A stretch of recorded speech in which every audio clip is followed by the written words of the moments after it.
Very good.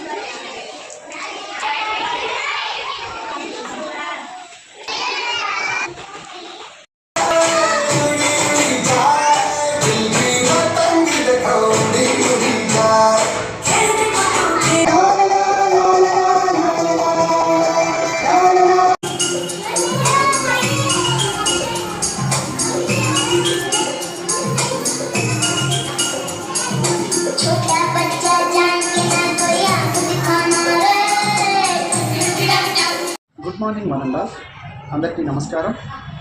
ఈరోజు మా little star స్కూల్లో బాలల దినోత్సవం, that is children's day we are celebrating.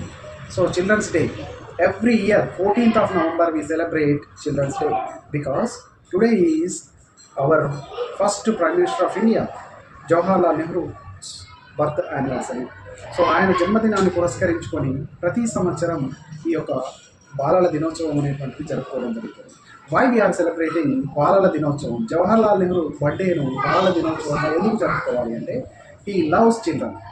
ఆయనకు రోజ్ ఫ్లవర్స్ అన్న, చిన్నపిల్లలన్న చాలా ఇష్టం కాబట్టి some times it is called rose day, తర్వాత చిల్డ్రన్స్ డే అని కూడా పిలుస్తూ ఉంటారు 14th November.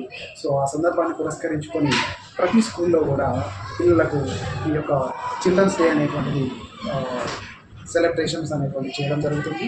So Jawaharlal Nehru మన మొట్టమొదటి భారతదేశ ప్రైమ్ మినిస్టరే కాకుండా ఆయన స్వాతంత్రం కోసం పోరాడినటువంటి వ్యక్తుల్లో ఆయన ఒక ప్రముఖం. ఈవెన్ ఆయన అబ్రాడ్లో చదువుకొని మంచి ధనవంతుల కుటుంబంలో పుట్టినప్పటికీ కూడా దేశం కోసం జైలుకి వెళ్ళడం జరిగింది. అదేవిధంగా బ్రిటిష్ వాళ్ళతోటి మాట్లాడడం కోసం ఆయన కమ్యూనికేషన్, ఇంగ్లీష్ కావచ్చు, ఆ థింగ్స్ ఏదైతే ఉన్నాయో ఆయనలో ఉన్న ఎబిలిటీని మన కంట్రీ తరఫున రిప్రజెంట్ చేయడం కోసం చాలా ఉపయోగపడింది. So he was the first prime minister of India. Almost ఆయన ఒక 17 years ఇండియాను పరిపాలించడం అనేటువంటి జరిగింది as a prime minister. So ఆ సందర్భాన్ని పురస్కరించుకొని ఆయన బర్త్ యానివర్సరీని గుర్తు చేసుకుంటూ ఈరోజు మా పాఠశాలలో చిల్డ్రన్స్ డే జరపడం అనేటువంటి జరిగింది. విద్యార్థులు ఆహ్లాదంగా యాజ్ ఎ టీచర్స్గా వాళ్ళు వర్క్ చేయడం జరుగుతుంది. సో అదేవిధంగా డ్యాన్సెస్ పర్ఫామ్ చేయడము, అంతేకాకుండా ఇతర కల్చరల్ యాక్టివిటీస్ కూడా చేస్తున్నాము. Thank you.